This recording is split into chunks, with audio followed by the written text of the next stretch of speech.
চাচাক ডাক দেন, হজরত লাগে দেন। বসুন।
শুরুর থেকে ঝামেলা, শুরুর থেকে ঝামেলা।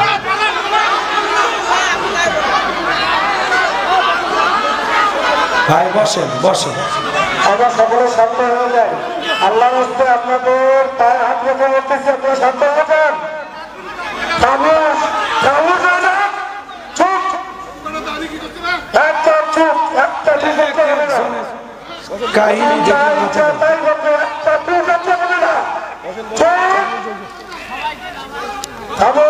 সবাই বসেন, সবাই বসেন। ঠিক আছে, ঠিক আছে। আপনার মঞ্চে ভালো মানুষ থাকলে বসে রাখেন, আর না হলে আস্তে আস্তে চলে যান। আমার একা অবস্থা শুরুর থেকে বলতেছে, কেউ কয় রাজনীতির ওয়াজ করবেন না, কেউ করছে সবাই এটা হয়েছে ওইটা হয়েছে। অলরেডি আমার মন মানসিকতা ভেঙে গেছে। আমি অন্য বিষয় নিয়ে ওয়াজ করতে চাইছিলাম, কিন্তু আপনাদের পরিবেশের কারণে নরমজি ধরলাম যে একটা স্বাভাবিক ওয়াজ করে যায়। কারণ এভাবে কথা বলতে নাই, কথা বুঝছেন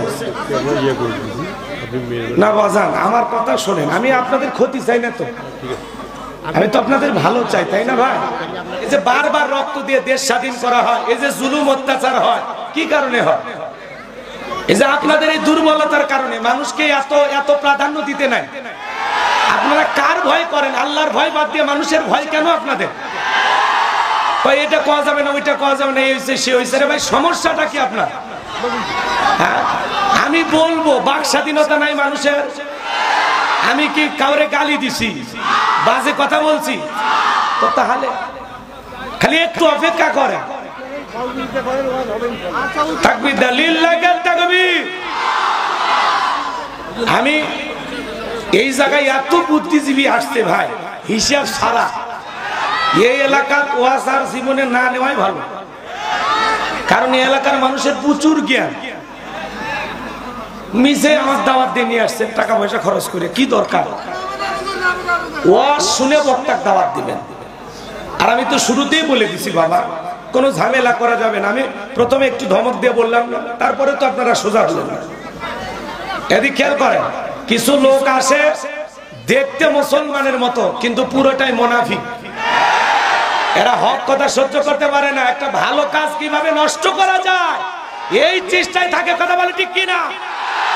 চলো আলো ছড়ায়। এরা এই যে সুন্দর আয়োজন করেছে, যে সুন্দর পরিবেশ, সব জায়গায় কিন্তু এত সুন্দর আয়োজন হয় না। এটা কিভাবে বানচাল করা যায়? কিছু লোক মুখোশধারী শয়তান, মানবরূপী শয়তান, ওরা মাহফিলে আসে মাহফিলটাকে বানচাল করার জন্য, কথা বলে ঠিক কিনা?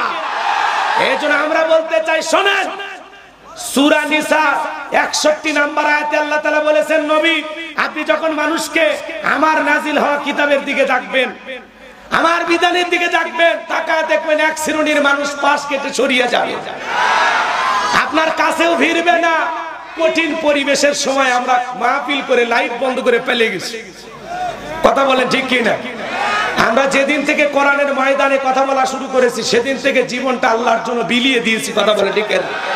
বিদায় আমাদেরকে চোখ রাঙানি দেখাবেন না। আমরা মুসলিম জাতির পিতা ইব্রাহিমের সন্তান, যে ইব্রাহিম আল্লাহর খুশির জন্য নমরুদের আগুনে পুড়তেও রাজি, কথা বলে ঠিক কিনা? আমরা কোন বাতিলের রক্তচক্ষুকে ভয় পাই না। আমরা ইসমাইলের ভাই, যে ইসমাইল আল্লাহর খুশির জন্য ছুরির নিচে জবাই হইতেও রাজি, কথা বলে ঠিক কিনা? পাগলকে বলবেন না নৌকা নারাস না, তাহলে কিন্তু অবস্থা খারাপ। আমি ঠান্ডা মাথায় ওয়াজ করতেছিলাম, মাথাটা গরম করে দিবেন না, তাহলে একেবারে উল্টা পাল্টা করলে তুফান তুলে থুয়ে চলে যাবে। পরে কিন্তু এই তুফান থামানোর কেউ থাকবি না। আমি ঠান্ডা মাথায় ওয়াজ করতেছি। কুল্লু নাফসিন বিমা কাসাবাত রহিনা, প্রত্যেকটা ব্যক্তি তার নিষ্কৃত কর্মের কাছে আবদ্ধ। কথা ক্লিয়ার না ভেজা আমার ভাইয়েরা? তাহলে মসজিদের ইমাম সাহেব যা করে লিপিবদ্ধ করা হয়। এদিক খেয়াল করেন, মাদ্রাসার হুজুর যা করে লিপিবদ্ধ করা হয়। শুধু সমাজের নেতা যা করে ফেরেশতারা দেখেও না, লেখেও না। না, ওই জায়গায় যাওয়া যাবে না। তো আমার নিয়ত ছিল না, কিন্তু আমি বুঝলাম যে ঠান্ডা ওয়াজ চলবি না। আমি এখন পুরোটা হিট হয়ে গেছি। এখন আপনাদেরকে নিয়ে যেটুকু পারি, আমি ঠান্ডা মাথায় ছিলাম, মাথাটা যেহেতু বারবার গরম করে দিলেন, এখন গরম ওয়াজই শোনে। লিল্লাহি তাকবীর। শোনেন ভাইরা আমার, ইউনিয়ন পরিষদের চেয়ারম্যান সাহেব, লেখা আছে 50 কেজি চা, তাই বলে এই চেয়ারম্যান না, ভুল বুঝবেন না। চালের কার্ডে লেখা আছে 50 কেজি। উনি যদি জনগণকে 50 কেজি বুঝায়া দেয়, তাহলে কোনো টেনশন নাই। সঠিকভাবে আমানতের দায়িত্ব পালন করেছেন, আমানতের খেয়ানত করে নাই। কিন্তু চাল লেখা আছে 50 কেজি পাবে জনগণ, যদি 30 কেজি দেয়, 20 কেজি এদিক সেদিক করে, 1000 বস্তা 1000 বস্তা আগেই যদি বিক্রি করে, কিছু করার আছে ভাই।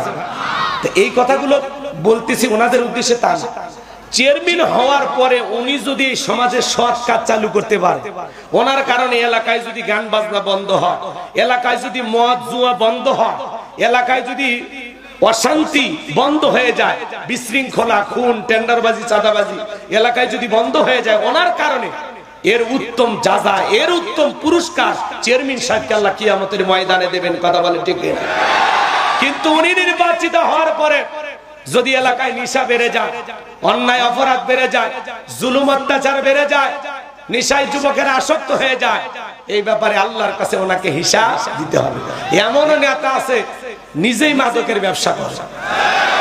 কথা বলে ঠিক না? নেতা ব্রিজে ঢুকানোর কথা, রড ঢুকে দিছে, বাস ব্রিজ উদ্বোধন করার আগে রুকুত চলে গেছে। কি বলেন, রডের টাকা যে মেরে খাসে ফেরেশতারা লিখবে না? রাস্তার বরাদ্দ হয়েছে 10 কোটি, 2 কোটি টাকা খরচ করে রাস্তা বানাইছে, আর 8 কোটি উপর থেকে নিচ পর্যন্ত ভাগাভাগি করে অ্যাকাউন্টে জমাইছে, ওই টাকাতে বিদেশে বাড়িও কিনছে। এটা কিন্তু এই দেশের ঘটনা না, এটা পৃথিবীর ওই দেশে এখনো হয়নি। রাগ করতেছেন আপনারা? রাস্তা খালি কোনো মতে কালো পিচ পেরে ছুঁয়ে যায়, ছাগল পেশাব করলেও পিচ ভেসে যায়।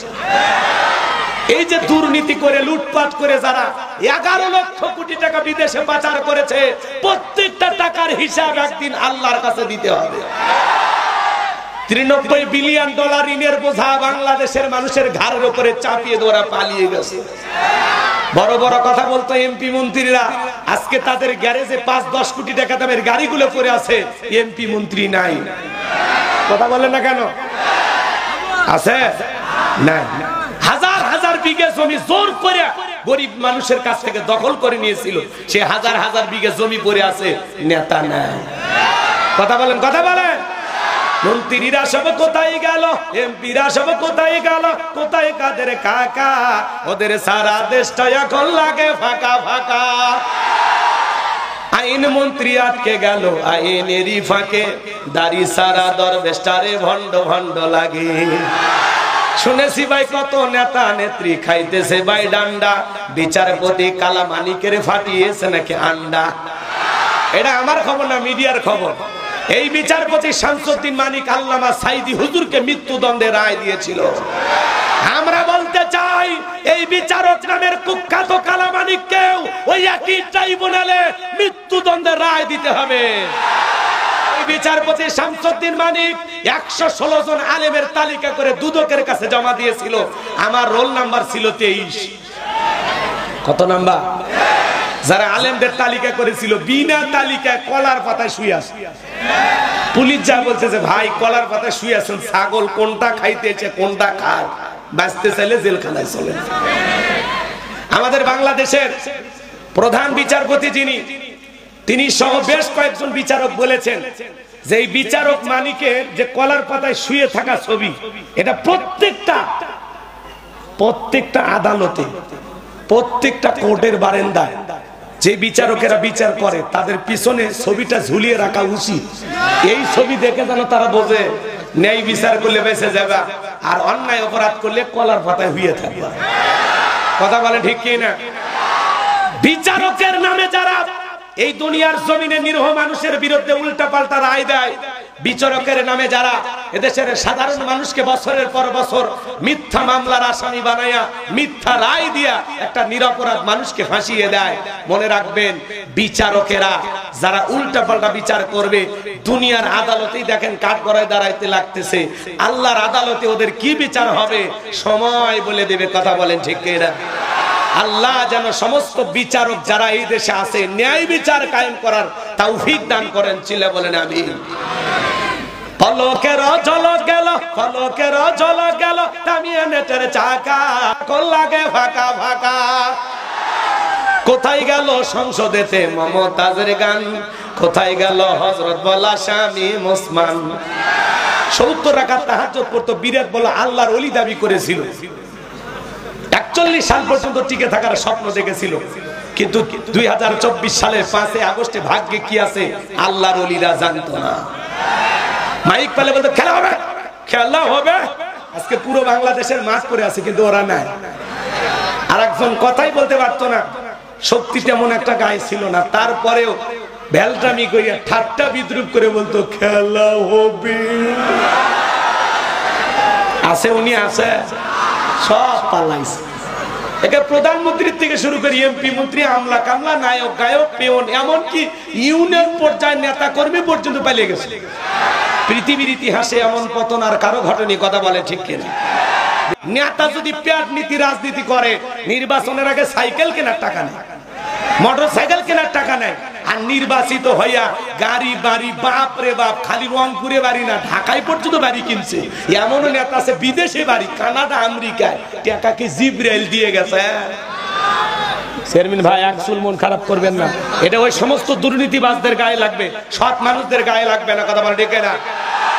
আমি শুনেছি চেয়ারম্যান ভাই নিখুঁত একজন মানুষ, উনি অসুস্থ, 2টা কিডনির সমস্যা, তাই না?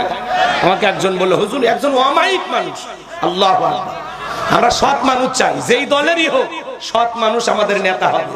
ওই যাত্রার পিছনে স্লোগান দেন না, বল্টু ভাইয়ের চরিত্র ফুলের মতো পবিত্র, নামাজ পড়ে 1 ওয়াক্ত, গাঁজা খাই 5 ওয়াক্ত, ঘুমচুরিতে পাকা ভক্ত, শয়তানের 1 নাম্বার ভক্ত, হুজুরের জন্য খুবই শক্ত, চুষে খাই গরিবের রক্ত। পোস্টারে লেখা আছে গরিবের বন্ধু, ভোট দিয়ে দেখেন গরিবের কয় নাম্বার সত্য। একটা বয়স্ক ভাতার কার্ড নিবে গেলেও 2000 খায়, আছে না? না। আমার ভাইরা চলেন সামনের দিকে যায়। তাহলে নেতা যা করতেছে জনগণের সাথে আল্লাহর ফেরেশতা দেখতেছে, লিখতেছে। কথা বলেন ঠিক কিনা? খালি যুবকেরা যা করে আল্লাহর ফেরেশতারা দেখেও না, লেখেও না। কোন যুবক যে পার্কে বসে আছে বান্ধবী নিয়ে, ওই জায়গায় কিন্তু ফেরেশতারা ভিডিও করে না।